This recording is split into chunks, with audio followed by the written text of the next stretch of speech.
Buenas amigos e amigas, sejam bem-vindos ao show do AgroConnection. Isso mesmo, aqui onde a gente traz todas as informações pertinentes com relação à safra americana, de milho, de soja, de trigo e também alguma outra cultura que se destaca aqui no meio oeste americano.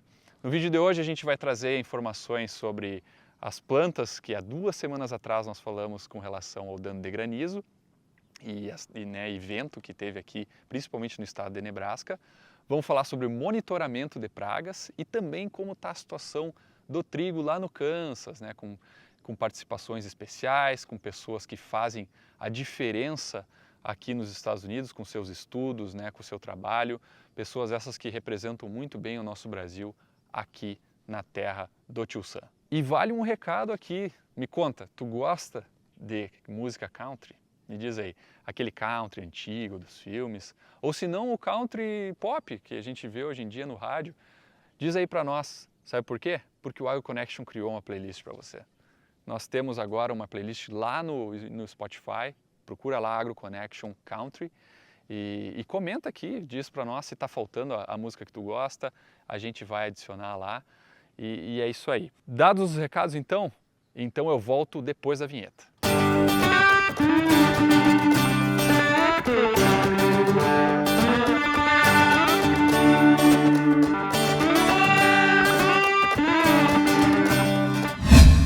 De volta aqui então, pessoal, antes de começar, dá o like no vídeo, te inscreve no canal, comenta, é muito importante para nós, vai levantar o vídeo e assim o YouTube vai recomendar para outras pessoas que vão achar essa informação relevante também.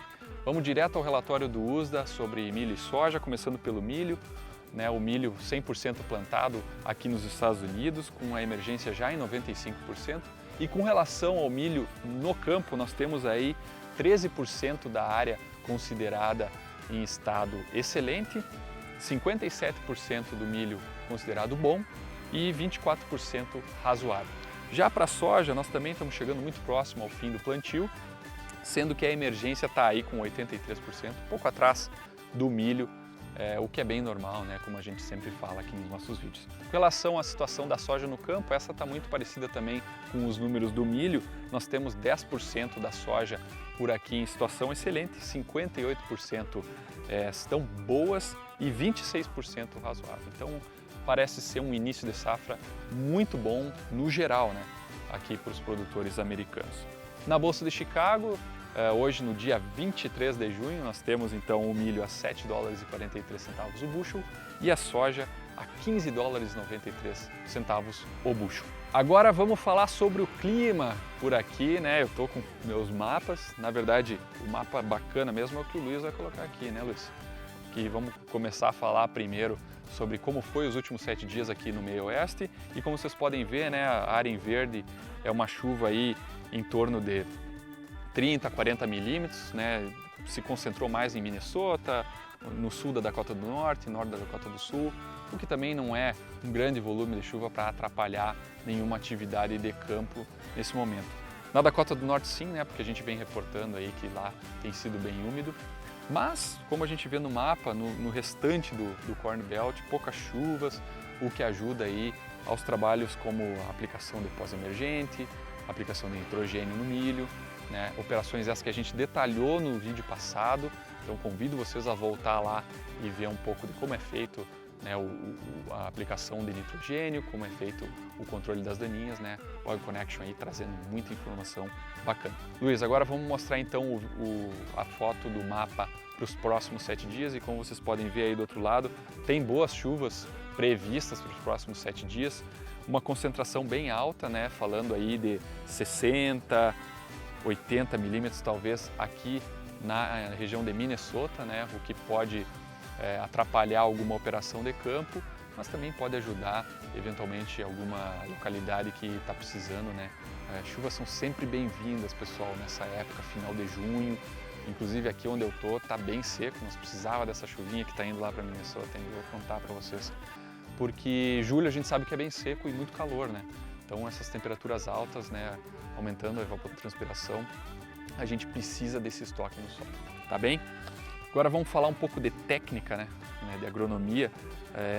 recapitulando que há 2 semanas atrás a gente teve aqueles eventos de granizo aqui no estado de Nebraska, falamos no relatório do dia 6 de junho, a Natasha trouxe as plantas, né, lá no produtor que ela trabalha, né, plantas bem danificadas, e a gente também trouxe naquele vídeo como acessar esses danos, né? Então hoje a gente vai trazer para vocês, 2 semanas depois, como estão essas plantas. Natasha, conta aí para nós.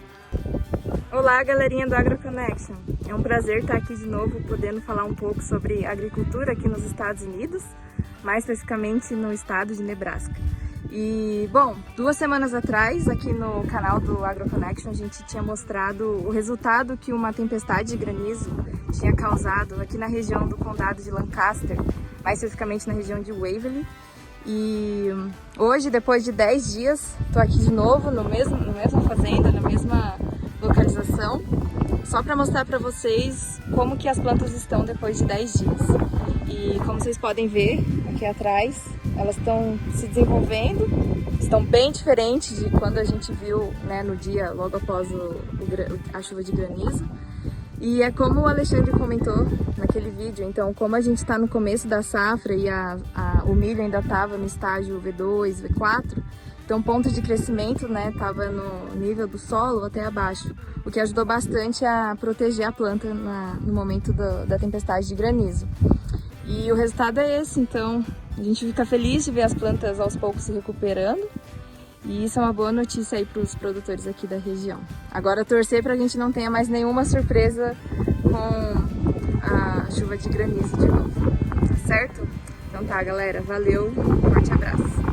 Que beleza, Natasha, que bom que essas plantas, né, tão saudáveis, né? Não vou dizer saudáveis, mas estão rebrotando, né? É importante a gente dizer que por mais que elas não seja feito o replantio, né, nessa situação, sempre tem uma chance dessas plantas adquirirem alguma doença, alguma bactéria que pode tirar vantagem dos danos e entrar na seiva da planta. É importante eu dizer, né, um relato pessoal, viajando principalmente hoje pela manhã aqui pelo estado de Nebraska, vi muito replantio acontecendo, conversei com um técnico aqui da empresa hoje à tarde, falando que na região que ele cobre também muito replantio. Ainda é muito cedo para a gente estimar a área, mas com certeza esses dados vão vir através do USDA e é preocupante sim, né? O que a gente vê aqui, principalmente no estado de Nebraska, pivô que virou e que não vai conseguir rodar, então vamos aguardar para maiores detalhes. Agora vamos para a nossa gira pelos Estados Unidos. Eu vou começar por ti, Fernanda, fala aí da região dos Grandes Lagos. Olá, Alexandre e todos os amigos e amigas conectados ao AgroConnection. Bom, estamos de volta para mais uma semana reportando o que está acontecendo lá na região dos Grandes Lagos. Bom, primeiro falando aí de milho emergido, está variando de 92% a 97%, com Michigan sendo o estado que está 8 pontos percentuais abaixo da média dos últimos 5 anos. Já para as condições das lavouras, Michigan e Minnesota, como vocês estão vendo nesse gráfico aqui, tem grande parte das lavouras em condições boas ou excelentes. E o destaque negativo aqui vai para Minnesota, que tem mais de 1/3 das lavouras em condições razoáveis. Bom, indo agora para soja plantada, temos de 97% aí a média dos 3 estados. Já para a soja emergida está variando aí de 83% a 89%. E para as condições das lavouras de soja, temos Wisconsin aí com a grande maioria em condições boas ou excelentes. E já para Michigan e Minnesota, temos aproximadamente aí 1/3 das condições das lavouras em condições razoáveis. Bom, pessoal, e como vocês vêm notando nos vídeos semanais, estamos incluindo aqui mais informações sobre o manejo das grandes culturas no cinturão do milho. E hoje eu trago informação divulgada por 2 extensionistas trabalhando na Universidade de Minnesota com manejo integrado de pragas. O que foi reportado por produtores lá em Minnesota é que eles estão começando a ver pulgões de soja colonizando alguns campos lá no sul de Minnesota. E esses pulgões estão em números muito baixos por enquanto e apenas uma pequena fração das plantas. Então, atualmente, não representa nenhuma ameaça em termos de perdas de produtividade na safra. No entanto, no final de junho, aqui na região dos Grandes Lagos, é um momento para se começar o monitoramento dos pulgões de soja. Então, os produtores aí têm que encontrar pulgões em plantas no início do processo de colonização, quando os pulgões são poucos e estão distantes entre si. Bom, isso pode ser um desafio aí, né, encontrar esses pulgões bem no começo da safra, mas a presença de joaninhas e também formigas nas plantas de soja geralmente são um sinal de que tem pulgões por lá, e são isso que os produtores usam para fazer esse assessment inicial. E eles usam também o que chamamos de campos indicadores, que são campos onde você normalmente vê pulgão de soja colonizando primeiro, que ele pode fornecer aí dicas de que tem pulgões nesses campos. Então, ainda não sabemos como a população de pulgões se comportará esse ano. As baixas populações de pulgão na soja no ano passado, combinado com as temperaturas frias no inverno, nos deixam assumir até esse momento que a população de pulgões vai ser baixa esse ano. A soja plantada com tratamento de sementes, elas podem ser protegidas aí aproximadamente até o estágio de crescimento V3, e à medida que a estação avança, as condições de aplicação de inseticidas foliares contra o pulgão da soja em campos individuais, eles devem ser baseados no reconhecimento e no uso dos limites. Então, os campos devem ser explorados regularmente, fazendo aí o monitoramento, e a decisão de aplicar inseticida foliar com pulgão da soja deve ser baseada aí no limite econômico, que aqui eles usam de 250 pulgões por planta, com a maioria das plantas infestadas e a população de pulgões aumentando. Então, vale lembrar aí que o limite econômico é o ponto de partida para começar a alinhar uma aplicação de inseticida e evitar que a infestação aumente para níveis mais prejudiciais. Bom, então aqui foi só para trazer um pouco para vocês o aspecto de manejo que os produtores lá em Minnesota estão de olho. E agora eu passo para você, Carlos. Conta pra gente como estão as condições lá onde você reporta. Olá, Fernando. Olá, amigos e amigas do AgroConnection. Hoje estamos aqui no Kansas com novidades. Gabriel Hintz aqui, estudante brasileiro lá de Santa Maria, estudante de agronomia. E ele vai nos ajudar aqui hoje a entender um pouco mais o que está acontecendo aqui no Kansas. Gabriel, já de saída, o pessoal já me conhece, vou passar para ti, você se apresenta e conta para nós o que tu tem visto no Kansas. Beleza. Uma satisfação, pessoal. Muito obrigado, Carlos, pelo convite, estar participando com vocês. Bom, falando então o que eu tenho vivenciado aqui no Kansas nos últimos dias. Se a gente for fazer uma retrospectiva climática do Kansas, a gente tem que lembrar que a gente teve o mês de maio com muita chuva, talvez um dos mais chuvosos dos últimos anos, atingindo aí mais de 200 milímetros dentro do mês. E quando a gente entrou no mês de junho, as chuvas caíram bastante, né? Exatamente. Lembrando que nos últimos 20, no caso até agora, dentro de 20 dias no mês de junho, a gente teve apenas em torno de 75 milímetros na média do estado. Então, uma redução drástica na quantidade de chuva, somado a uma evapotranspiração potencial muito alta. Se a gente for pegar os dados, enquanto a gente tem 75 milímetros de chuva, a gente tem uma evapotranspiração potencial de 150 milímetros. Então, a gente está com, se for pegar um balanço hídrico para uma cultura que está em estágio crítico, a gente está em déficit.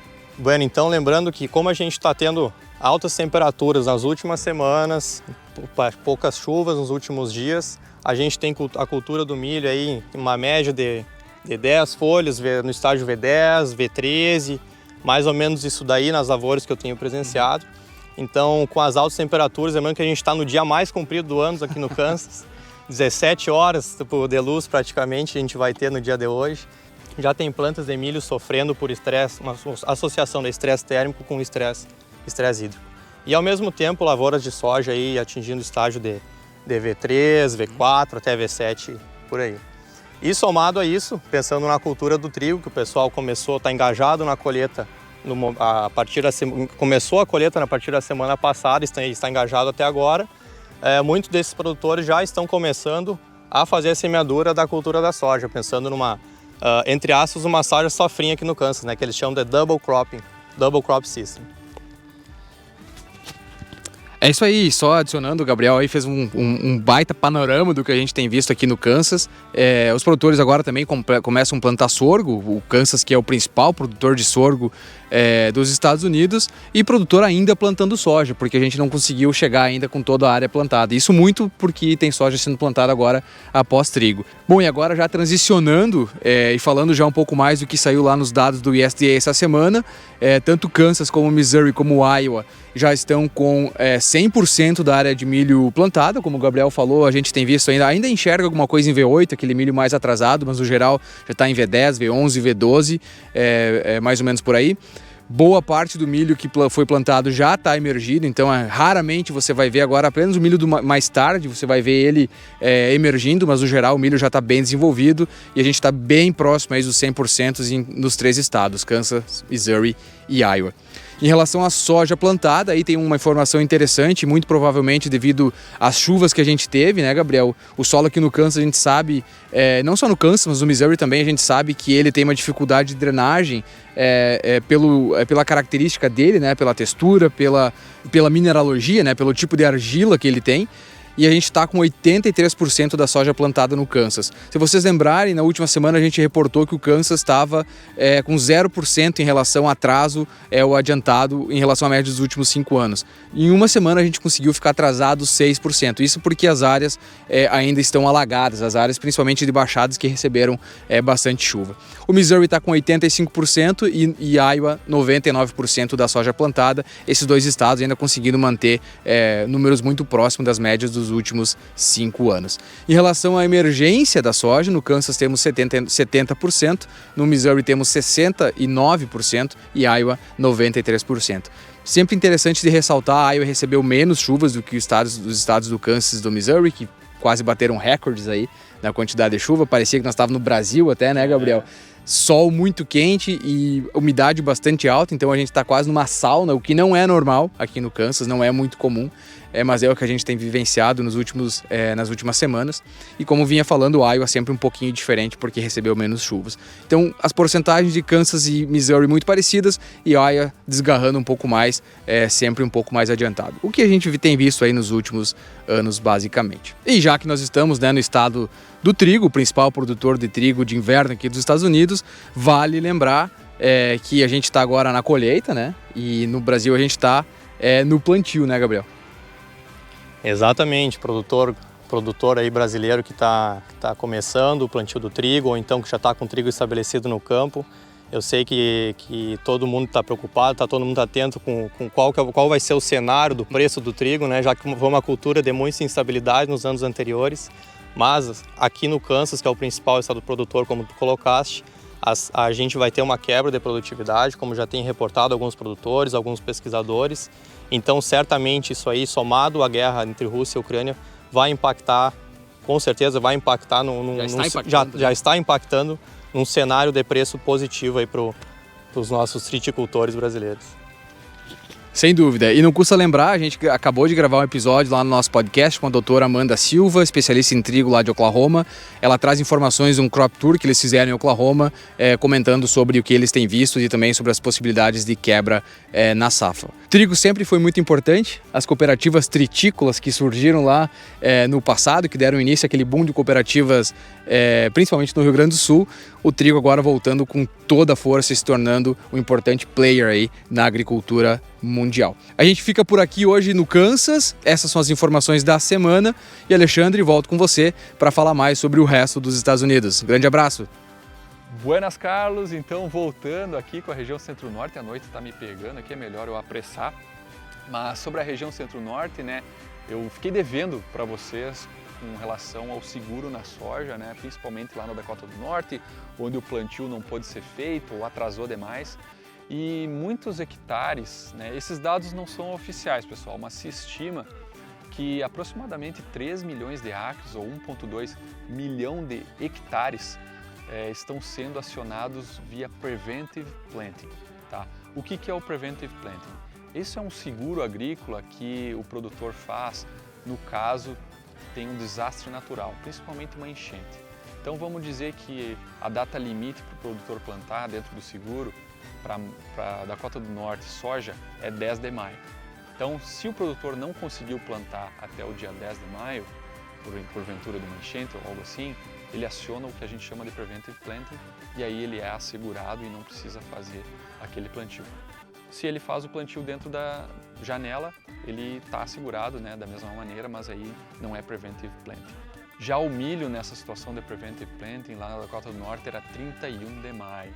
Então a gente vai tentar acompanhar, ver o quanto de área realmente foi feita dentro desse seguro, porque por mais que o produtor consiga reaver aí um pouco a sua situação financeira, não vai ter soja no mercado, né, dentro dessa área de Preventive Planting. Então é importante a gente continuar acompanhando. E hoje nós vamos ter mais uma participação especial aqui da região Centro-Norte. Nós vamos lá para a Dakota do Sul e o Guilherme vai nos contar como estão as coisas por lá. Vai daí, Guilherme. Tudo certo, pessoal? Quem está falando é o Guilherme Oliveira, diretamente da Dakota do Sul, de Brookings. Eu sou um doutorando na South Dakota State University e aqui eu estou no experimento de aveia branca. Esse foi um dos últimos experimentos que o laboratório em qual eu faço meu doutorado semeou, só que ele já está muito próximo do florescimento e se deve justamente por uma onda de calor que ocorreu nos últimos 3-4 dias aqui em Brookings, perto de Falls, aqui de forma geral na Dakota do Sul, que nos últimos 3-4 dias as temperaturas chegaram a aproximadamente 40-45 graus e a temperatura está diretamente relacionada com o ciclo de diversas culturas, não somente da aveia branca. Isso acarretou num adiantamento do ciclo e muitas parcelas já estão muito próximas do florescimento. Então nós vamos aguardar e fazer algumas avaliações. A princípio não tem nenhum indício desse estresse, porque logo em seguida desses dias ocorreu uma chuva boa e tem chovido relativamente bem nas semanas anteriores, então tem bastante água no solo, as plantas estão adequadas, mas seguimos o monitoramento até para ver como outras culturas mais sensíveis como o milho e a soja vão se comportar após essa onda de calor e até mesmo ver se nas próximas semanas terá outras ondas de calor. Esse estresse por seca pode ocorrer ou não, acabando influenciando não só a produtividade da aveia, mas sim como do milho e da soja aqui no estado da Dakota do Sul. Maravilha, Guilherme, legal a tua participação. Falando de aveia, né, algo que a gente não tinha falado ainda aqui no AgroConnection. E, bom, vamos direto então para os números aqui da região Centro-Norte. Milho já plantado 100%, a questão da emergência da Dakota do Sul e Nebraska praticamente 100%. A Dakota do Norte atrasado, como a gente vem reportando, com apenas, ou mais ou menos 68% emergido. Já a soja também, plantio praticamente finalizado nos 3 estados, incluindo a Dakota do Norte, e aí aqui volta a questão do Preventive Planting, que a gente tem que ver quanto dessa área foi acionada. E a questão da soja emergida, pessoal, 94% em Nebraska, 82% na Dakota do Sul e 58% na Dakota do Norte. Interessante notar que a Dakota do Norte semana passada tinha 24% apenas e agora já está com 58%, um salto e tanto. Bom, o Lucas não conseguiu vir falar essa semana, está lá ocupado colhendo trigo. Semana que vem aí vão torcer para ele vir e contar um pouco também da experiência dele colhendo trigo, né, lá no estado de Illinois. E na região do leste do Corn Belt, né, a gente tem o milho emergido praticamente chegando ao fim da emergência, né, o Ohio um pouquinho atrasado com relação aos outros 2 estados, 88% para o Ohio. Soja plantada também atingindo 90%, 100%, estamos bem próximo do final do plantio. Já a soja emergida, pessoal, nós temos um atraso aí bem interessante de ver em Ohio com 74%, comparado aí com o Illinois, que já tem 93%. Bom, pessoal, então nós chegamos ao fim de mais um vídeo aqui no AgroConnection, mais uma semana reportada para vocês. Vai aí o lembrete para se inscreverem no canal, ativar o sininho, dar o like, é muito importante para nós. Convido todos vocês, então, vai lá na playlist do AgroConnection Country, baixa aí, escuta, nos avisa, nos diz como foi. E também visita o nosso site www.agroconnection.net. Convido vocês a nos seguirem nas redes sociais, através do @AgroConnection. Estamos no Twitter, no Instagram, no Facebook e no LinkedIn. Ficamos por aqui. Semana que vem muito mais participações.